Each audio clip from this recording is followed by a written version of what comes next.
ఏంటక్కోయ్ వాయిల మీద వాయిలు బజ్జీలు దింపుతున్నావు, బజ్జీ బండి కానీ పెట్టుకుంటావా అని అడుగుతారేమో. మరి ఏం చేస్తాను చెప్పండి, ఎలాగో ఇంట్లో కూర్చుంటే దమ్ముడి ఆదాయం లేదు. అందుకే శుభ్రంగా బజ్జీలు ప్రాక్టీస్ చేసి చాయ్ వాలా సమోసా వాలా లాగా నేను కూడా బజ్జీ వాలా అని పేరు పెట్టి బండి అయితే పెట్టుకుందాం అనుకుంటున్నాను. అబ్బో, పేరు అద్భుతంగా ఉంది కదా, వెంటనే కాపీరైట్ అయితే కొనేసుకోవాలండి బాబు. ఇంక విషయానికి వస్తే అరలో 6 రోజుల నుండి ములుగుతున్న అరటికాయని తీసి 6 ముక్కలు చేసి చక్కగా బజ్జీలు అయితే వేసానా.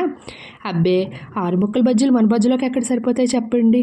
అందుకే పక్కనే నిగనిగలాడుతున్న మంచి బంగాళదుంపను తీసి దాన్ని కూడా బజ్జీల కింద వేశాను. అంతే, బజ్జీ అయితే ఫుల్గా నిండిపోయింది. అంతే కదా, మన జీవితంలో ఫస్ట్ ప్రయారిటీ తిండికైతే ఇవ్వాలి. నా జీవితంలో మాత్రం నా ప్రయారిటీ తిండికే ఇస్తానండి.